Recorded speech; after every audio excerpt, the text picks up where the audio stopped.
अस्सलाम वालेकुम नाज़रीन, खुसूसी प्रोग्राम मुबाहिसा में आप सभी का इस्तकबाल है। मैं हूं आपका मेज़बान सैयद बाखर। नाज़रीन, आज हम बात करेंगे हिंदुस्तान और पाकिस्तान के दरमियान बढ़ती कशीदगी की।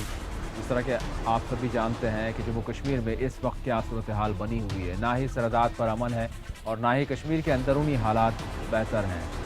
अगर हम जायज़ा लें तो कल एक ही दिन में 10 अफराद की जानें चली गई, जिसमें 5 पुलिस एहलकार कश्मीर में जाँ बाख हुए, 2 सिक्योरिटी गार्ड जाँ बाख हुए जो बैंक के मुलाजिम थे। इसके अलावा 3 फ़ौजी सरहद पर भी जो है मारे गए। किस तरह की सूरत हाल हो रही है और जिस तरह के मामलात सामने आ रहे हैं, हिंदुस्तान की जानिब से भी पाकिस्तान की जानिब से भी एक ऐसा टकराव सामने नज़र आ रहा है जिसके मुख्तलिफ अंदेशे और ख़तरात के अंदेशे पेश किए जा रहे हैं। अब देखने वाली बात यही है कि किस तरह का हिंदुस्तान की जानिब से जवाब होता है और फिर पाकिस्तान की जानिब से इस पर क्या रद्द-ए-अमल आता है। लेकिन फ़िलहाल लफ्ज़ी जंग तो जारी है। अब इसके असरात क्या होंगे और जिस तरह से पूंछ सेक्टर पर पाकिस्तान की जानिब से मुबैना हमला हुआ जिसमें 2 हिंदुस्तानी फ़ौजियों की लाशों के साथ बेहुरमती की गई, अब इसका हिंदुस्तान किस तरह से जवाब देगा और फिर हालात आने वाले दिनों में किस तरफ जा रहे हैं, इस पर हम बात करेंगे। और साथ ही साथ कश्मीरी किस तरह से पिस रहे हैं, ये जो कुछ सूरत हाल बन रही है, इसके असरात दरअसल अगर होते हैं तो वो कश्मीरियों पर होते हैं। तो हालात किस तरफ जा रहे हैं, कश्मीर में क्या हाल है और सरहदात पर क्या सूरत हाल बनी हुई है, इस पर ही आज हम बात करेंगे। मेरे साथ स्टूडियो में मौजूद हैं सीनियर सहाफ़ी सियासी मुबस्सिर सैयद सजादुल हसनैन साहब। मैं सजाद साहब का स्टूडियो में इस्तकबाल करता हूँ। नाज़रीन, सजाद साहब के अलावा सीनियर सहाफ़ी वाहिद नसीम साहब दहली से हमारे इस प्रोग्राम में शामिल होंगे। इससे कबल के प्रोग्राम को आगे बढ़ाएँ, चंद एक तफसीलात पर नज़र डालते हैं। पूंछ में लाइन ऑफ कंट्रोल के पास मुबैना पाकिस्तानी फ़ौज की तरफ से परमजीत सिंह फ़ौजी की हलाकत और लाश की तौहीन के बाद परमजीत की लाश इनके आबाई देहात पंजाब के तरन तारन लाई गई। इस मौके पर ज़िले में शोक का माहौल देखा गया। फ़ौजी अहदेदारों की बड़ी तादाद लाश के साथ तरन तारन पहुंची। महलूक फ़ौजी के अफराद ख़ानदान का कहना था कि इन्हें परमजीत की लाश का दीदार कराया जाए, लेकिन फ़ौजी अहदेदारों ने इसकी इजाज़त नहीं दी। इस मौके पर अफराद ख़ानदान को जज्बाती अंदाज में इसरार करते हुए देखा गया। बाद में फ़ौजी अहदेदारों ने फ़ौजी अहदेदारों ने जवान के घर वालों को समझाकर इन्हें आखिरी रसूमात के लिए मनाया। आसपास के गाँव वालों की बड़ी तादाद इस मौके पर यहाँ जमा देखी गई और गम का माहौल यहाँ बना हुआ रहा।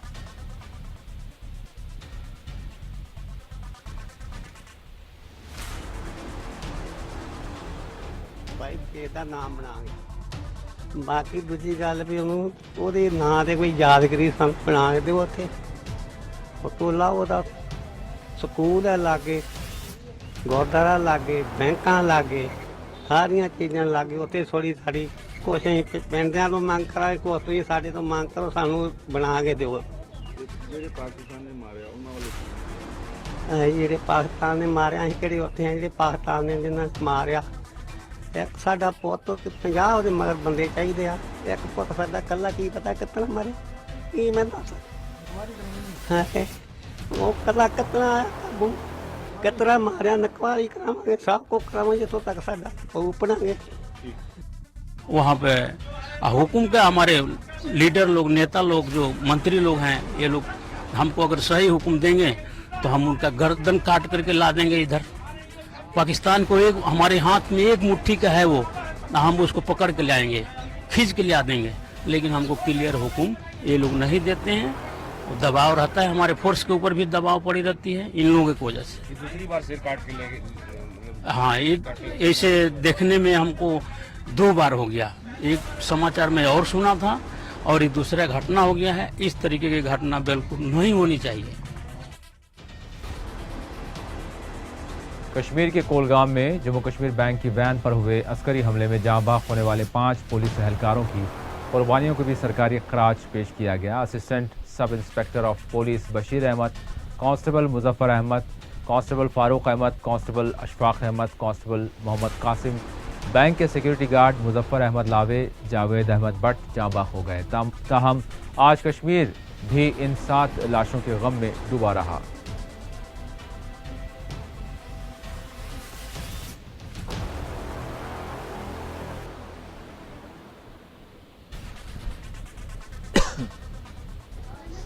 मैं इसका बड़ा भाई हूँ। जो ये मुजफ्फर अहमद लावे था, ये बैंक में एज सिक्योरिटी गार्ड काम करता था और ये ड्यूटी होते होते ये शहीद हो गया। अब हम ये चाहते हैं, इसके पीछे परिवार है, एक बच्ची है, एक लड़का है। लड़का 4 साल का है, बच्ची 2 साल की है। और हम ये चाहते हैं कि इसके साथ कुछ इंसाफ हो जाए, हम ये अपील करते हैं। और बैंक वालों ने हमारे साथ कॉम्प्रोमाइज़ किया है, वो आए हैं यहाँ, बैंक वाले भी आए थे। उन्होंने बोला कि जो हमारे बस में होगा हम करेंगे। बाशिंदा हूँ और ये जो यहाँ पे इंसिडेंट हुआ है, ये मेरा फुफेरा भाई है और एक गरीब खानदान से ताल्लुक़ रखता है। बेचारा अपनी ड्यूटी के दौरान शहीद हो गया है। चाहे जिस वजह से हुआ है तो शहीद ही हुआ है, अपने बाल बच्चों को पालने के लिए। अपनी उसके पीछे माँ है, बूढ़ी माँ है, 2 भाई है, वो भी दोनों बेरोज़गार है। अयाल कसीरा है तीनों भाइयों के पास। वाहिद कमाने वाला यही एक खुद कफील था अपनी फैमिली का, लेकिन ये शहीद हो गया है। अब मैं गवर्नमेंट से ये अपील करना चाहता हूँ कि बराए करम, बराए मेहरबानी सामने आके इसका थोड़ा सा मदद किया जाए, ताकि इसकी माँ और इसकी बाकी फैमिली जो है वो आराम से गुजारा कर सके। वरना ये बेचारा बेहाल है, बेआसुदा है। ये देखिए, इसका मकान बिल्कुल कुछ भी नहीं है। इसके पीछे वाहिद कमाने वाला यही था। और मेरी यही गुजारिश है कंसर्न डिपार्टमेंट से, जिस बैंक में ये काम करता था, यहाँ कोई गवर्नमेंट की और शाख हो, यहाँ बैंक शाख हो, उनसे मैं गुजारिश करता हूँ कि बराए करम मेहरबानी करके आप सामने आइए और इसका मदद कीजिए, ताकि इसकी जो फैमिली है वो आराम से गुजारा कर सके। इसके जो छोटे छोटे बच्चे हैं वो पढ़ सके, लिख सके और आइंदा के लिए वो भी अच्छे इंसान बन सके। जब आप 3 बजे ये 2:30 या 3:30 इसी दौरान हमने सुना है कि थोड़ा सा ये बैंक की जो गाड़ी थी उस पर अटैक हो गया है यहाँ पंबई के मुकाम पे।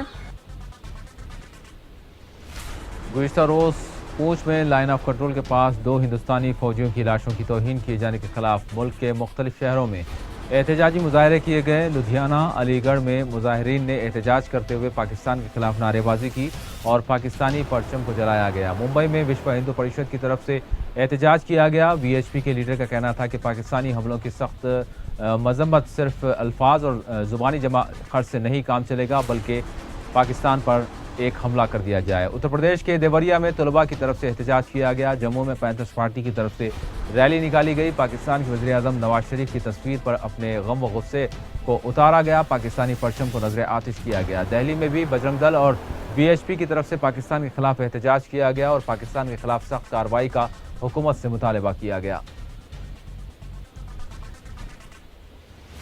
हमारे 2 जवानों का सिर कलम कर दिया गया। ये बहुत ही शर्मनाक घटना है। मैं देश के प्रधानमंत्री जी को ते राष्ट्रपति जी को मांग करूंगा भी इस हमले का जल्दी से जल्दी करारा जवाब दिया जाए। आज जो इस घटना करके आज हमने पाकिस्तान का झंडा जलाया और पाकिस्तान के नारे, हाय हाय के मुर्देबाद के नारे लगाए गए। इस परमजीत सिंह जी, सूबेदार जी और प्रेम सागर जी की कुर्बानी बेकार नहीं जाएगी। आज सारा देश उनके रोष में है। आज संपूर्ण भारत देश में सभी जिला केंद्रों पर सैनिकों के सम्मान में ये बजरंग दल का प्रदर्शन हो रहा है। देश के कोने कोने की तरुणाई सेना के साथ खड़ी है। सेना का अपमान किसी भी कीमत पर बजरंग दल नहीं सहेगा।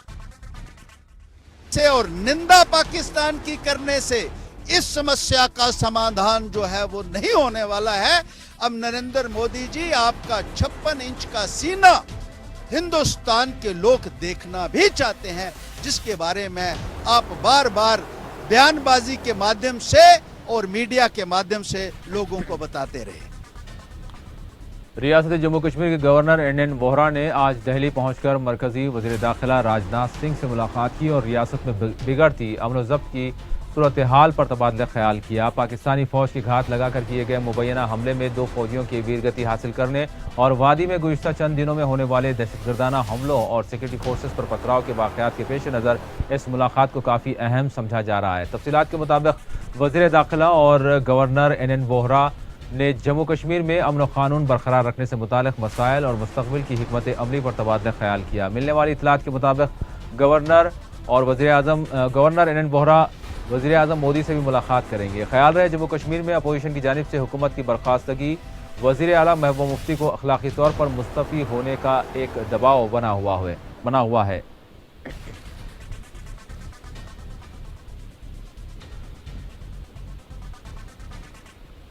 और इस दौरान मरकजी वजीर वेंकैया नायडू ने कहा है कि पाकिस्तान के खिलाफ मुमकिना कार्रवाई की जाएगी। मीडिया से बात करते हुए वेंकैया नायडू ने कहा कि जल्द ही सुनने को मिलेगा कि हुकूमत ने क्या किया है। Definitely. We are very firm. We will do whatever is possible, and the government is already at it, and then you will hear what is done. The political will of the government to take any military action at this point of time. Is there political will today? There is will, there is skill. Correct. और तुर्की की जानिब से मसला कश्मीर को हमा फरेख मुज़ाकरात के जरिए हल करने और हिंदुस्तान पाकिस्तान के दरमियान सालिस का रोल अदा करने की पेशकश को हिंदुस्तान ने मुस्तरद कर दिया। हिंदुस्तान ने कहा है कि कश्मीर का मसला हिंदुस्तान और पाकिस्तान का बाहमी मसला है और कश्मीर का मसला दरअसल दहशतगर्दी का एक मसला है। और इसी दौरान साबिक़ मरकजी वजीर व कांग्रेस के सीनियर लीडर गुलाम नबी आज़ाद ने जम्मू कश्मीर के मौजूदा हालात को इंतहाई संगीन करार देते हुए मरकजी सरकार के रवैये की सख्त मजम्मत की। उन्होंने कहा कि जब किसी से बात नहीं करने की ठान ली गई है तो फिर हालात किस तरह ठीक हो सकते हैं। उन्होंने कहा कि कश्मीर का मामला एक सियासी मसला है और इसका हल सिर्फ बातचीत के जरिए ही निकाला जा सकता है। जो अभी की जो रूलिंग पार्टी है उसके प्रेसिडेंट और जनरल सेक्रेटरी ने कहा कि हम तो स्टेक होल्डर से भी बात नहीं करेंगे या पाकिस्तान से भी बात नहीं करेंगे, तो फिर किससे बात करेंगे? फिर हालात कैसे ठीक हो जाएंगे? किसी न किसी से तो बात करनी पड़ेगी। राजनीति में बात करना पड़ती है। ये पॉलिटिकल इशू है, पॉलिटिकल इशू पॉलिटिकली ख़त्म हो जाते हैं। ये कोई साधारण इशू नहीं है। तो पॉलिटिकल इशू हमने कई मसले जो इससे भी कम कॉम्प्लिकेटेड इश्यूज़ थे पॉलिटिकली, तो कांग्रेस ने मिज़ोरम का मसला हल किया, कांग्रेस ने पंजाब का मसला हल किया था, कांग्रेस ने असम का मसला हल किया था। तो ये भी तो एक उनसे बड़ा विषय है। तो ये तो खाली मिलिटेंट 10 मारेगा, फौज 20 मारेगी, उससे तो कुछ नहीं होगा। ये चूहे बिल्ली का खेल तो साल हर साल जारी रहेगा और इस तरह से हमारे देश का अपना नुकसान है। फौज हमारी है, लोग भी हमारी है, और बीच में इसका फायदा पाकिस्तान और मिलिटेंट उठा रहे हैं। और कुल हिंद मजलिस इत्तेहादुल मुस्लिमीन के सदर बैरिस्टर असदुद्दीन ओवैसी ने लाइन ऑफ कंट्रोल के करीब 2 हिंदुस्तानी फौजियों की हलाकत और इनकी लाशों की मुबैना पाकिस्तानी फौज की तरफ से की गई तौहीन को बर्बरियत करार दिया। मीडिया से बात करते हुए बैरिस्टर असदुद्दीन ओवैसी ने कहा कि जिन्होंने ये हरकत की है वो अपना जहनी तवाज़ुन खो चुके हैं। बैरिस्टर असदुद्दीन ओवैसी ने हुकूमत से मुतालबा किया कि अब बातें बहुत हो चुकी, इस तरह के 6 वाक़यात पेश आ चुके हैं। हुकूमत सिर्फ अल्फाज अदा करते हुए अपनी जिम्मेदारी से फरार नहीं हो सकती। हमारे जवानों की हिफाजत के लिए मुमकिन तदाबीर को यकीनी बनाया जाए।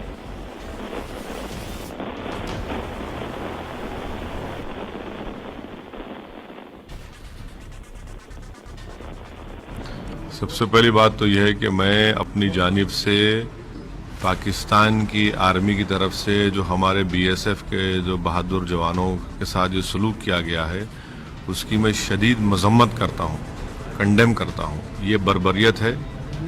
अगर ना जंग के माहौल में इस तरह की हरकत की जा सकती, ना अमन के माहौल में, और ये जो कुछ भी किया गया है ये एक हाईली कंडेमनेबल है, ये बर्बरियत है। और इससे अंदाज़ा होता है कि जिन्होंने हरकत की उनकी जहनी तवाज़ुन उनको खो चुके हैं वो लोग, और इसीलिए इस तरह की हरकत की है।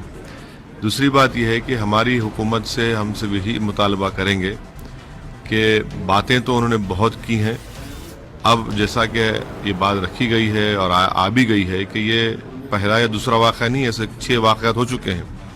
तो हम उम्मीद करते हैं कि ये सरकार सिर्फ ज़बानी अल्फाज अदा करके अपनी ज़िम्मेदारी से नहीं भाग जाएगी, बल्कि हमारे जवानों की हिफाजत के लिए वो पूरी तदाबीर करेगी, पूरी कोशिश करेगी। और साथ ही साथ ये जो हरकत हुई है इसका हम चाहेंगे कि सेंट्रल गवर्नमेंट इसका सख्ती से नोटिस लें और जिस किस्म से भी उनको इसका जवाब देना है वो ख़ुद तय करें। मगर सिर्फ ज़बानी अल्फाज अदा करने से हम उन ख़ानदान के लोगों को सुकून नहीं पहुंचा सकते। और इस सरकार की जिम्मेदारी है कि बातें तो आप बहुत करे हैं, मगर साथ ही साथ मैं पाकिस्तान की फ़ौज की तरफ से जो हरकत की गई है वो इस बर्बरियत की मैं मजम्मत करता हूँ। सर कल की अगर देखा जाए, कल की घटना LOC पे हमारे जवान शहीद होते हैं। कश्मीर घाटी में 5 कश्मीर जन के पुलिस के जवान हैं। बैंक तो नाज़रीन, स्टूडियो में इस वक्त हमारे साथ मौजूद हैं सीनियर सहाफ़ी सैयद सजादुल हसन साहब, और दिल्ली से फ़ोन लाइन के ज़रिए प्रोग्राम में शामिल हो चुके हैं सीनियर सहाफ़ी वाहिद नसीम साहब। मैं दोनों मेहमानों का स्टूडियो में और फ़ोन पर वाहिद नसीम साहब का इस्तकबाल करता हूँ। मैं आगाज़ करूँगा सजा साहब से। सजा साहब, क्या कहेंगे आप? फिर एक मरतबा सरहदात पर कशीदगी बन चुकी है और कश्मीर के हालात अबतर से अबतर होते जा रहे हैं। जो कुछ सूरत हाल बनी हुई है, किस तरफ हालात जा रहे हैं? बिल्कुल, हम ये कह सकते हैं कि मुल्क एक बेचैनी से दो चार है। एक अजीब सी बेचैनी सारे मुल्क में फैली हुई है। आप देखिए, कभी गाँव कशी के नाम पे, कभी जो है किसी और नाम पे, कभी किसी और नाम पे, कभी मज़हब की बुनियाद पे, कभी जात पात की बुनियाद पे माहौल ख़राब किया जाता रहा है इस मुल्क का।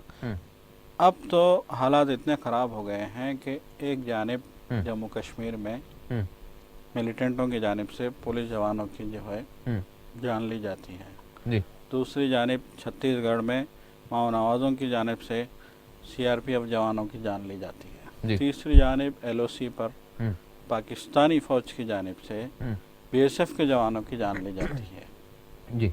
और फिर न सिर्फ जान ली जाती है बल्कि इन BSF के जवानों के साथ बेहरमती भी की जाती है। उनकी नाशों को काटा जाता है, उनकी नाशों को जो उनकी गर्दनें अलग की जाती हैं और एक बेइंतहा इश्तियाल जो है पैदा करने की कोशिश की जाती है। और आज जिन जवानों का अभी जो बेहरमती की गई थी, इनकी नाशों के साथ बेहरमती की गई थी, वो उनके आखिरी दीदार के लिए भी उनके घर वालों को इजाज़त नहीं दी गई। तो आप इससे अंदाज़ा लगा सकते हैं कि कितनी मश्क की गई होंगी इनकी नाशें और किस तरह से जो है ये हालात पैदा किए गए होंगे। तो इससे यही अंदाज़ा होता है कि कोई ताकत है जो इस मुल्क में इंतशार बर्पा करना चाहती है, कोई ताकत है जो इस मुल्क को जो है इस मुल्क के माहौल को गरमाना चाहती है। देखिए, आज सोचने वाली बात यह है कि बॉर्डर के उस जानिब से अचानक फायरिंग होती है, हमला किया जाता है, फायरिंग नहीं होती बल्कि बाकायदा हमला किया जाता है। इस हमले में 3 जवानों की जानें कीमती जाने जाती हैं। यकीनन ये एक बहुत ही जो है दर्दनाक वाक़या है और इसको सारे मुल्क को इस वाक़ये की मजम्मत करनी चाहिए। तो जाने जाती हैं और फिर उसके बाद पाकिस्तानी दुश्मन दाखिल होकर उन नाशों के बेहुरमती भी करते हैं। तो एक तो हमला करना खुद इश्तियाल अंगेज़ी थी, फिर उसके बाद जाने गवाई बहादुर जवानों ने, वो भी हुआ। फिर उसके बाद दुश्मन का अपने इलाके में दाखिल होकर उन नाशों के साथ बेहुरमती करना क्या मैसेज देता है, क्या पैगाम देता है? कहीं ये एक बार फिर हिंदुस्तान को एक जंग में घसीटने की कोशिश तो नहीं है? देखिए, आज जिस तरह का माहौल है, आज जिस तरह सारे मुल्क में जो है लोग गम गुस्से में हैं, लोगों का एक कहना है कि अब हुकूमत को बदला लेना चाहिए। यकीनन शैलबारी शुरू हो गई है सरहदों पे और आज हमारे जवानों ने 10 दुश्मन के 10 सिपाही भी मार गिराए हैं। लेकिन इस तरह का माहौल क्यों इस मुल्क में पैदा हो रहा है? इस तरह का माहौल कौन इस मुल्क में पैदा कर रहा है? इस मुल्क को किसकी नज़र लग रही है? जब से मोदी इक़्तिदार में आए हैं, उस वक्त से, जब से BJP इक़्तिदार में आई है, उस वक्त से इस मुल्क में बेचैनी क्यों पाई जाती है? इस मुल्क का मुसलमान क्यों बेचैन है? इस मुल्क का दलित क्यों बेचैन है? इस मुल्क की अक़लियत क्यों बेचैन है? ईसाइयों में एक बेचैनी पाई जाती है, तो मुख्तलिफ तबक़ात में क्यों बेचैनी है? ये सोचने वाली बात है और ये वज़ीर आज़म मोदी को सोचना होगा, ये अरबाब इक़्तिदार को सोचना होगा। और ये देखिए, आज अमित शाह लखनऊ में एक रैली में कहते हैं कि हमने 17 रियासतों में अपनी हुकूमत कायम कर ली है, हमने 17 रियासतों में इक़्तिदार हासिल कर लिया है। तो सवाल यहाँ ये है कि आपने 17 रियासतों में इक़्तिदार हासिल करके इस मुल्क को दिया क्या है? वो ये कहते हैं कि हम BJP के कारकुन इस मुल्क के सच्चे भक्त हैं। तो क्या सच्चे भक्त ऐसे होते हैं कि जो मुल्क को एक बहरान में डाल दें, इस मुल्क को एक इंतशार से दो चार कर दें? तो सवाल यही है कि क्या ये हुकूमत कि किसी बड़ी ताकतों से मिलके एक नया माहौल तो नहीं पैदा करना चाह रही है। इस तरह के सवाल उठ खड़े हुए हैं और ये सवाल होते रहेंगे। भाई साहब, आप इस हवाले से क्या कहेंगे? जो कुछ अभी हालात बने हुए हैं, अगर हम देखते हैं तो सर्जिकल स्ट्राइक जो किया गया था, उसके बाद फिर हिंदुस्तान की जानिब से बिलखुसूस जो बरसर इख्तिदार जमात है उसकी जानिब से ये मतलब दावा किया गया था, कहा गया था कि अब पाकिस्तान की जानिब से वो वाक़यात पेश नहीं आएंगे जो माजी में हुआ करते थे, जिस तरह से अस्करी हमले हुआ करते थे, सरहदात पर जो है हमले हुआ करते थे। एक बहुत ज़बरदस्त सर्जिकल स्ट्राइक किया गया था पाकिस्तान के ख़िलाफ़। उसके बावजूद हम देख रहे हैं कि हमले कम नहीं हुए बल्कि हमलों में इजाफा हो रहा है। जी भाई साहब, आप आवाज़ सुन रहे हैं मेरी?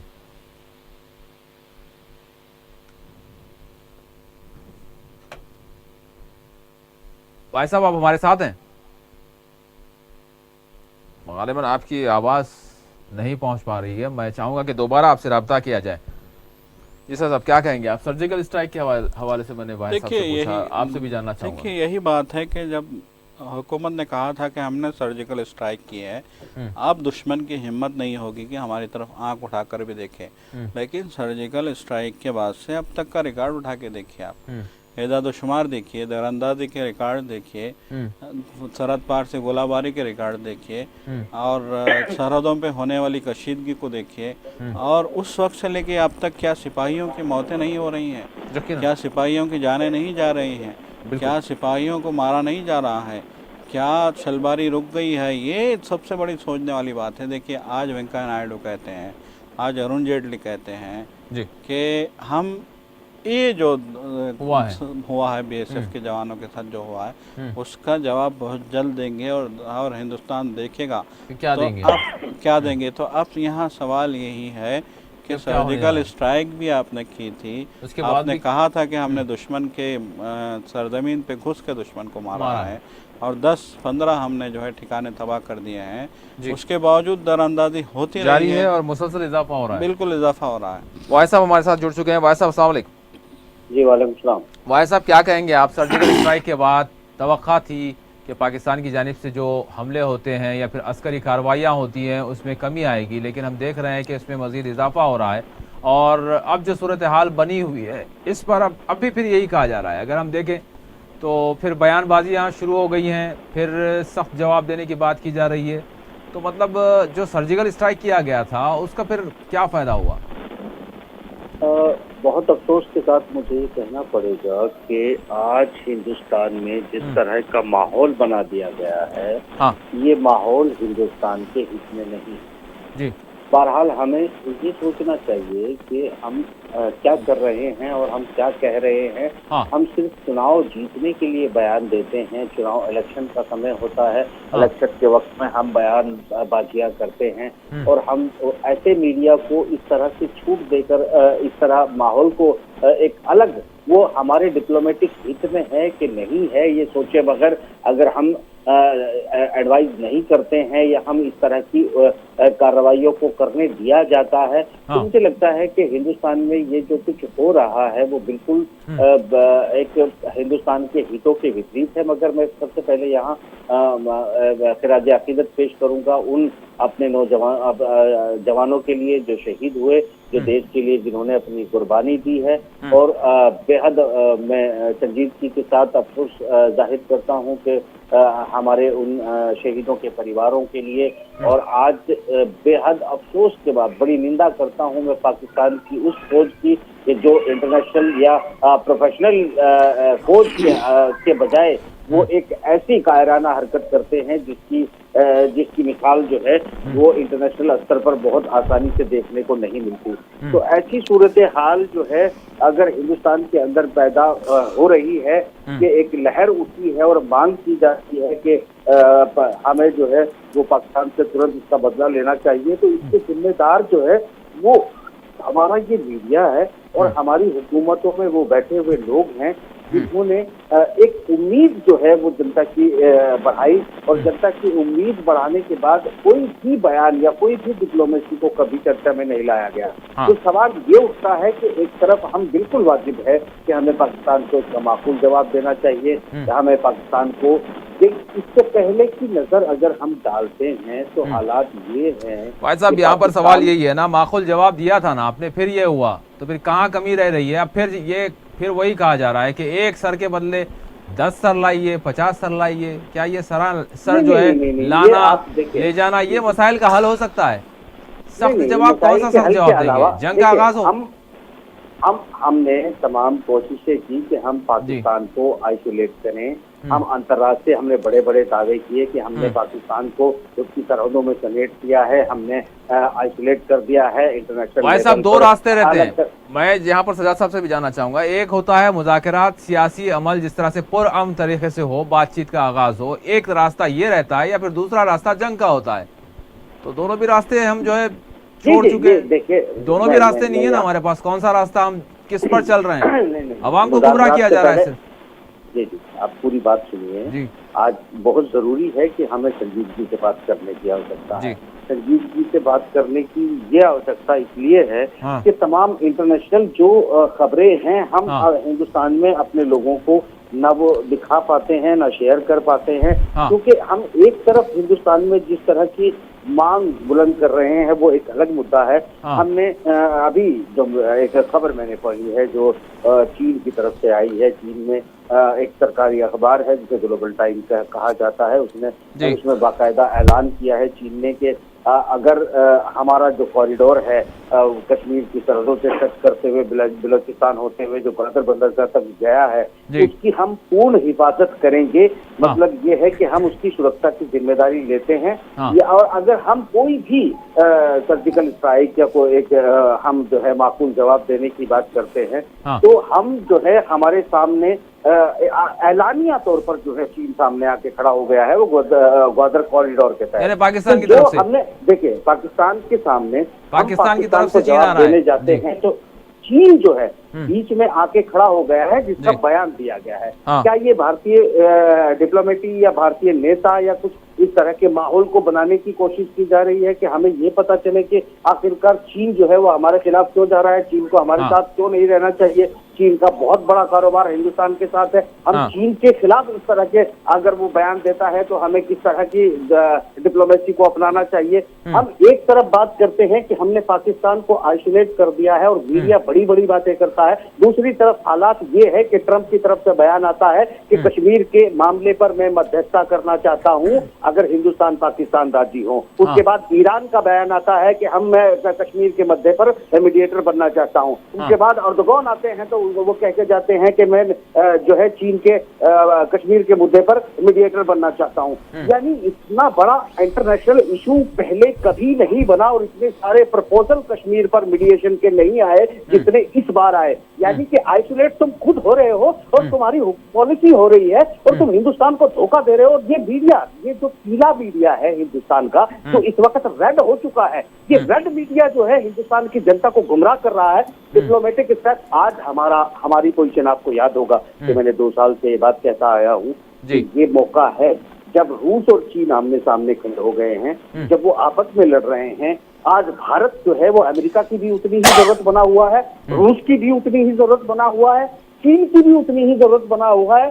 हमारी जो राजनीति है उसको सूझबूझ की जरूरत है ताकि वो बड़ी आसानी से बार्गेनिंग करके हिंदुस्तान के हितों में जो है इसका फायदा उठा सके और पाकिस्तान को अलग थलग करने में अपनी डिप्लोमेटिक सूझबूझ का सबूत देकर जो है आगे बढ़े। मुझे लगता है कि पूरी तरह से हमारी डिप्लोमेसी फेलियर है। हमारी जो हमने बड़ी बड़ी बातें की हैं, जिस तरह की बड़ी बातें हमने जो है इंटरनेशनल लेवल पर पाकिस्तान को लेके की है, ऐसी बिल्कुल उसके उल्टा जो है वो नतीजा नजर आ रहा है। आप गौर कीजिए कि मैंने कितने नाम लिए हैं। अब इसमें एक बात और गौर से देखने की ये है कि रूस जो हमारे 3 बार की पिछली लड़ाइयों में हमारे कंधे से कंधा मिलाकर हमारे साथ खड़ा था, इस वक्त जब ये हालात पैदा हो गए हैं और तमाम इंटरनेशनल लेवल पर जो है कश्मीर के मुद्दे को उठाने की कोशिशें की जा रही हैं, ऐसे में रूस खामोश है, वो चुप है और ज्ञात है कि 99 बार वो कश्मीर के मुद्दे पे भारत के हक में वीटो कर चुका है।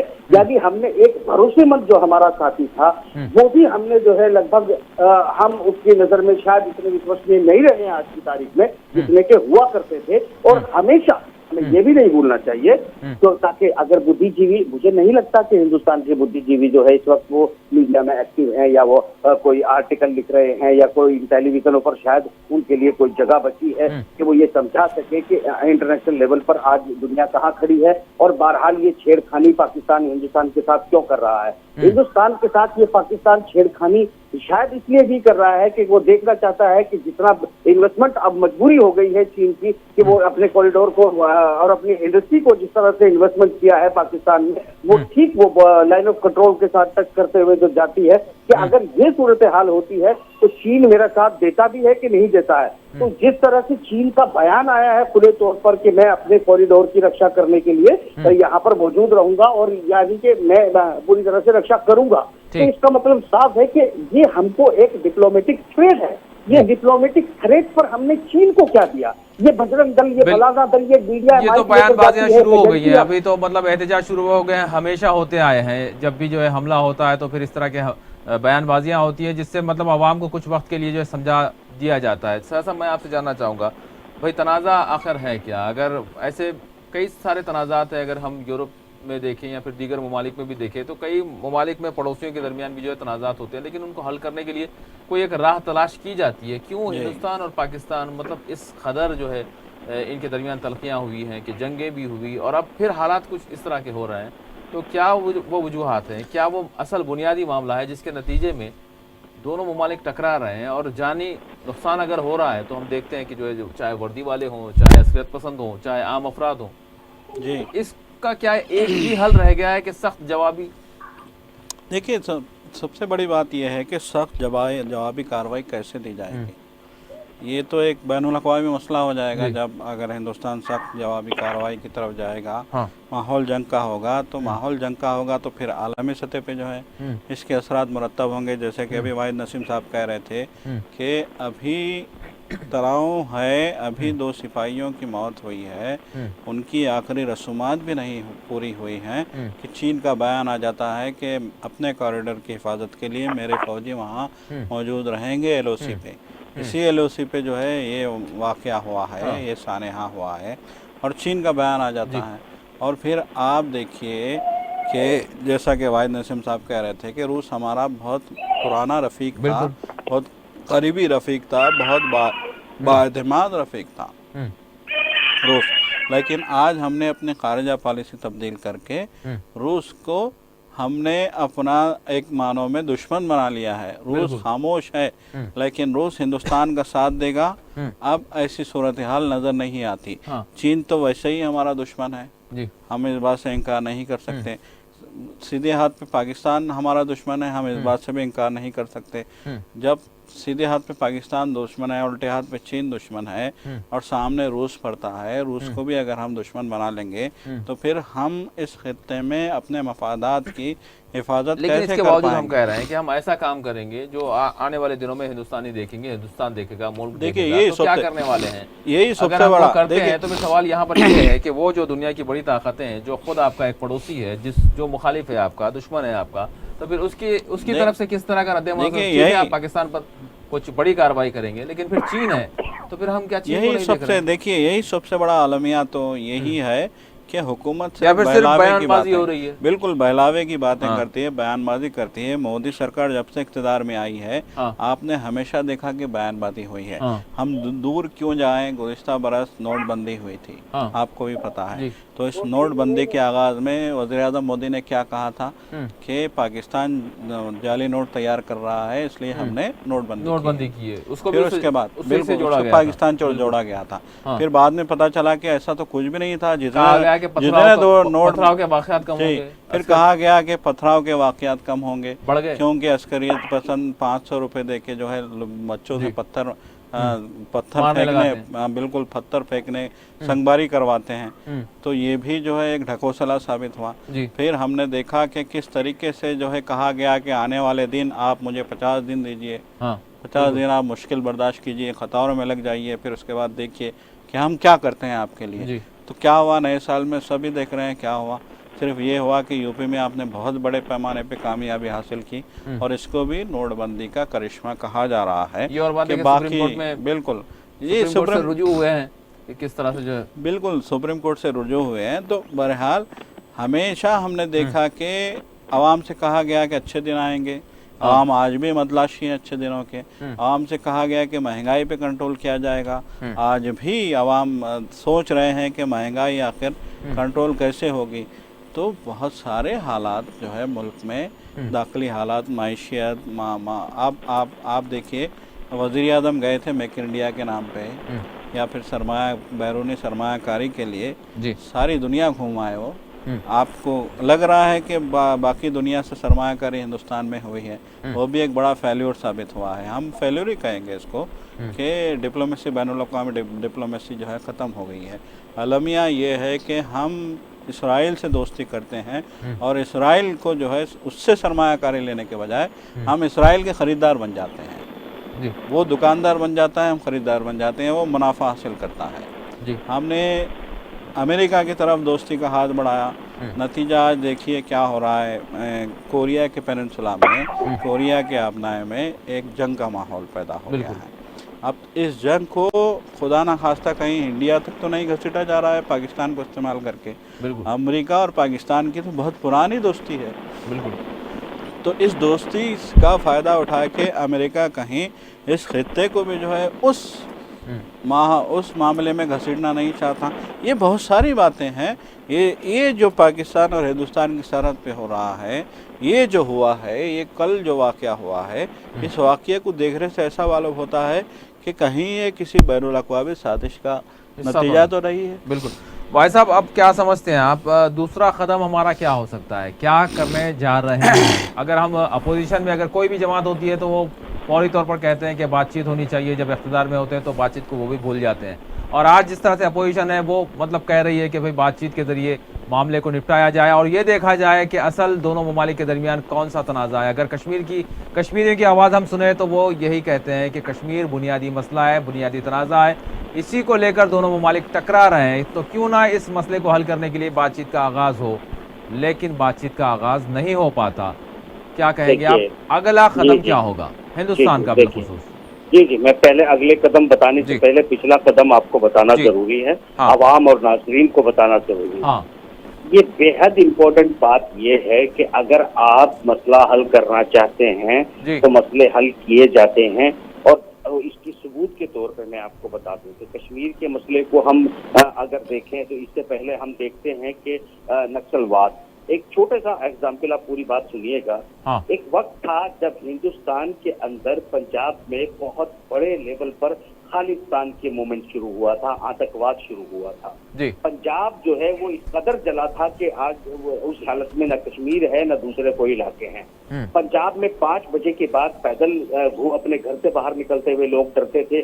तमाम मिलिट्रियां लगा दी गई थी, फोर्सेस लगा दी गई थी, और यहाँ पर जो सिख नहीं है उन लोगों ने बड़ी तादाद में माइग्रेट किया था, दूसरे राज्यों में चले गए थे। हालात अलमिया ये था कि पंजाब के नाम से लोग खौफ खाने लगे थे, गाड़ियां पंजाब में से गुजारने से डरने लगे थे। और इतनी बड़ी मूवमेंट, और जिसको बिल्कुल खुले तौर पर भारत ने जो है वो पाकिस्तान के ऊपर जैसे कहा था कि ISI का ये मूवमेंट है और पाकिस्तान ने वेपन दिया है, पैसा दिया है, बिल्कुल दिया भी था। मगर जब उसी पाकिस्तान से मदद मिलने वाले उस खालिस्तान के मूवमेंट को हिंदुस्तान में खत्म किया जा सकता है। आज अगर हम पंजाब के हालात देखते हैं तो पंजाब आज एक नंबर 1, नंबर 2 की पोजीशन का राज्य है हिंदुस्तान में। आज बिल्कुल वहाँ आतंकवाद नाम की कोई चीज नहीं रही है। इसका मतलब ये हुआ है कि हमने जिस नीति को, हुकूमतें बदली, हालात बदले और पंजाब की आतंकवाद की पोजीशन बदली। तो सवाल ये हुआ कि हमने वहाँ इस कदर डेवलपमेंट किए, लोगों को रोजगार भी दिए, सिविलाइजेशन को भी हमने अमन से चाहा और नीति अपनाई। हमने उस आतंकवाद को जीरो कर दिया, जीरो। अगर हमने चाहा तो जीरो कर दिया। पिछले 50 साल से नक्सलवाद को हमने जीरो नहीं करना चाहा, इसलिए जीरो नहीं हुआ। हमने कश्मीर के मसले को हल नहीं करना चाहा, हम वो इसलिए नहीं हुआ क्योंकि मैं इल्जाम क्यों नहीं लगा होगा, वही पाकिस्तान, वही लोग, वही पैसा, वही ISI अगर पंजाब में खालिस्तान के मूवमेंट को खड़ा करती है और बड़े तादाद में करती है और हिंदुस्तान उसको अपनी नीतियों से खत्म कर देता है, तो कश्मीर क्यों खत्म नहीं कर सकता, नक्सलवाद क्यों खत्म नहीं कर सकता? इसका जवाब ये नेता मुझे दे। अगर वो क्या वो सिर्फ पंजाब का भाई मामला साहब, था? पंजाब का मामला मिलिटेंसी का था, और अगर हम छत्तीसगढ़ वगैरह का मामला देखते हैं तो ये अलग नौयत का सारे निज़ाम हुकूमत का मामला है। अगर हम कश्मीर की बात करें तो कश्मीर का मसला ऐन सियासी मसला है, एक मुतनाज़ा मसला है। नहीं, आप पूरी बात तो यहाँ पर फिर वही बात होती है कि या तो आप ताकत का इस्तेमाल करेंगे या फिर बातचीत करेंगे। मेरी बात सुनिए, क्या आपने ताकत का इस्तेमाल करके पंजाब का आतंकवाद खत्म किया है? क्या आपने सारे सरदारों को कुचल दिया है बुलडोजर लेकर? क्या उन पर पहले कर चलाए थे? क्या किया था आपने? बहरहाल वो आतंकवाद, वो मिलिटेंसी जिसकी आप बात कर रहे हैं, वो खालिस्तान का एजेंडा था। एक अलग मुल्क मांग रहे थे, बाकायदा उसका एक लंदन से जो है मूवमेंट, उसका ऑफिस चलाया जाता था, उसके बजट पास होते थे, उसमें ओहदेदारान बिल्कुल पूरी तरह से बना दिए गए थे। शायद आपको वो याद नहीं है, मगर मुझे वो हरफ बहरफ याद है वो जो हालात हिंदुस्तान में हुए थे उस वक्त पंजाब को लेकर। आप क्या बात करते हैं? आप आज जो है वो कश्मीर के ऊपर जिस तरीके से अगर हम चाहते हैं तो वही मैंने कहा, ये तो भाई साहब बात तो बुनियाद वही बन रही है। मैं इसी हवाले से सजाद साहब की भी राय लेना चाहूंगा। सजाद साहब, चाहे मसला मिलिटेंसी का था, चाहे दहशतगर्दी का था, चाहे सियासी कोई मसला है, अगर आप हल करना चाहते हैं तो उसका एक तरीक़ाकार होगा। तरीक़ाकार दो तरीकों से होगा, या तो आप बातचीत के जरिए करेंगे या फिर इस तरह के मामलात के लिए आप ताकत का इस्तेमाल करेंगे। तो कौन सा तरीक़ाकार कारगर साबित हुआ है जिसको आप आगे बढ़ाएंगे? बिल्कुल, अगर हम जम्मू कश्मीर के हवाले से दो ममालिक टकरा रहे हैं, ताकत का इस्तेमाल हो रहा है, तो यहाँ पर सवाल ये उठता है कि अब तक जो कुछ हो गया, अब कौन सी राह है जिसको तलाश किया जाए, जिसके जरिए ये जो तनाज़ा बना हुआ है, जो लोगों की जाने जा रही हैं, कश्मीरी मर रहे हैं, वर्दी वाले भी मर रहे हैं, यानी एक इंसानी बहरान बना हुआ है, इंसानी बहरान बना हुआ है, चाहे कोई किसी की जान जाती हो। जी बिल्कुल मुकम्मल देना जी भाई साहब। जी जनाब, मैं ये देना चाहूंगा, इसका जवाब ये है कि आपने सबसे पहले जिस तरह से पंजाब को अपने गले लगाया, पंजाब के लोगों को अपना बनाया, पंजाब उस आतंकवाद के बाद जिसमें हमारे देश का प्रधानमंत्री होते हुए मारा गया था, उसके बाद उसी कम्युनिटी से हमने 10 साल जो है मनमोहन सिंह को प्रधानमंत्री बनाया। अब जो है एक तरफ हम ये तरीका अपनाते हैं कि हम पंजाब को अपने माना, अपने लोग माना, अपने भाई माना, और हमने पंजाब को अपनाकर आतंकवाद को जीरो कर दिया। दूसरी तरफ हम जो है, क्या हमने वही रवैया कश्मीरियों के साथ अपनाया है? तो जो है ये यकीन दिलाने में अब तक असफल रहे हैं कि कश्मीरी हिंदुस्तान का उतना ही हिस्सा है जितना के तमाम हिंदुस्तानी। अगर हम उनके लोगों को, अगर हम कश्मीर को ये यकीन दिलाना चाहते हैं कि तुम पाकिस्तानी हो, और हम कहें कि ये कश्मीर का टुकड़ा हिंदुस्तानी है, तो ये कौन सी आप फैसला करना चाहते हैं? आप ये कौन सी नीति अपनी मैं भी यही हल करना ही नहीं चाहते भाई साहब, मैं भी यही मामला यही बात कर रहा हूँ। सर साहब क्या बोलेंगे आप? देखिए, कौन सी राह आगे के लिए तय की जाए? बिल्कुल, देखिए जैसा कि वेंकैया नायडू ने कहा कि हम बहुत जल्द जवाब देंगे, तो ये धमकी आमेज बातें आज के दौर में चलने वाली नहीं है। क्या वाकई जवाब देंगे? ये आज के दौर में चलने वाली नहीं है। आपको याद होगा कि वज़ीर आज़म नरेंद्र मोदी अचानक लाहौर चले गए थे, बगैर इत्तला के, बगैर किसी प्रोटोकॉल के, बगैर किसी जो है मामला फ़हमी के, बगैर किसी जो है माहौल के, अचानक वो लाहौर चले गए थे। वज़ीर आज़म के घर भी पहुंच गए थे। वज़ीर आज़म को जो है वज़ीर आज़म को उन्होंने जो है एक तरीके से उन्होंने जो है मुबारकबाद भी दी थी। उनके घर में शादी भी हो रही थी, शादी में भी इन्होंने शिरकत की। कहा जा रहा है कि इन्होंने जो है वहाँ पे खाना नहीं खाया, लेकिन मुबारकबाद दी, मिठाई खाई। बिल्कुल। तो क्या आज वज़ीर आज़म इतने बड़े वाक़ये के बाद पाकिस्तान के वज़ीर आज़म को एक फ़ोन करके पूछ नहीं सकते कि ये क्या हो रहा है, क्यों हो रहा है? एक सीधे फ़ोन आप करेंगे, सीधे कहेंगे कि चलो ठीक है, ये सिचुएशन है, ये हालात हैं, कल आइए बातचीत की मेज़ पे बात होती है। तो क्या ये बात नहीं होगी?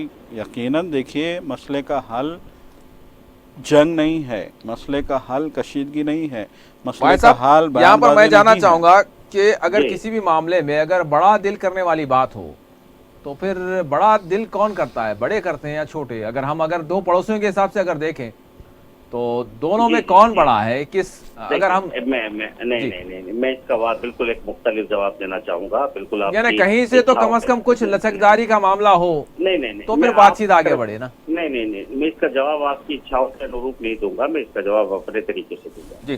सवाल ये उठता है कि हम बड़े हैं, हम बड़ा दिल रखें या न रखें ये जरूरी नहीं है। इसमें कोई दो राय नहीं है कि पाकिस्तान की तरफ से हम पर बहुत हमले किए गए हैं और हमने बहुत जंगें लड़ी हैं पाकिस्तान के साथ। ये भी इससे आप इनकार नहीं कर सकते कि कश्मीर के मसाइल को जो है सुलझाने में जो तकलीफें हैं वो पाकिस्तान की तरफ से खड़ी की जा रही हैं। मगर ये भी मुझे कहने में कोई एतराज नहीं है कि इस पर जो हुकूमत के अंदर की जो पॉलिसी होती है, जो इक़्तिदार में बैठा होता है, उसको ज्यादा बेहतर मालूम होता है कि डिप्लोमेटिकली हम किस तरफ जा रहे हैं। जैसे सरदारुल हसन साहब ने कहा था कि अगर इस तरह की कोई छेड़खानी सरहदों पर इस वक्त की जाती है, तो मैंने इससे कबल जो है बहुत बार ये बात कही है कि जब ये मसला जो है वो पाकिस्तान भी अमेरिका का एक बहुत बड़ा हाथ रहा है और फरीक रहा है, और आज हिंदुस्तान भी अमेरिका के साथ ही है। मगर इस तमाम चीजों की झड़पों को लेकर पीछे के रास्ते से ये डिप्लोमेसियां अपनाई जाती हैं, जिस तरह से कोरिया के ऊपर पूरी तरह से टेंशन है, मिसाइलें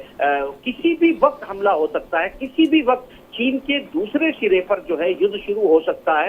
तो ये इस सिरे पर भी युद्ध को भड़काने की एक साजिश हो सकती है। वो पाकिस्तान की तरफ से जो उकसाने की कार्रवाई है वो भी अमेरिका का ही एक फरीक है। आज हम भी अमेरिका के पाले में खेल रहे हैं। हमारे लिए चिंता का विषय पाकिस्तान नहीं है, हमारे लिए चिंता का विषय है कि चीन जो है वो पाकिस्तान के साथ आने का ऐलान कर देता है और रूस हमारी बात पर खामोश होकर बैठ जाता है। तो हमारी चिंताएं उससे बहुत बड़ी है जितनी आप सोच रहे हैं। तो आप ये हमको सही दिशा में, सही डायरेक्शन में बात करनी चाहिए। हमें बड़ी जिम्मेदारी के साथ जो है वो इस तरह के अंतर्राष्ट्रीय मामलों में बयान देने के लिए लोगों को अधिकृत करना चाहिए सरकार को, और मीडिया पर इस तरह की एडवाइजरी जो है जारी करनी चाहिए कम से कम, कि वो बैठ के बात करें और वो समझे और हुकूमत उनको ब्रीफ करे, ताकि वो जो है ये कह सके, ये बता सके कि आज उन्हें न्यूज किस तरह की चलानी चाहिए। अगर वो हिंदुस्तान में युद्ध के माहौल बना देते हैं और हम आज इस वक्त युद्ध लड़ते हैं, तो हम अमेरिका का हिडन साथ दे रहे हैं चीन के खिलाफ, जो कि मैं ये समझता हूं कि अमेरिका हमको हमारे साथ यहाँ खड़ा होकर चीन के साथ आमने सामने की लड़ाई नहीं लड़ेगा।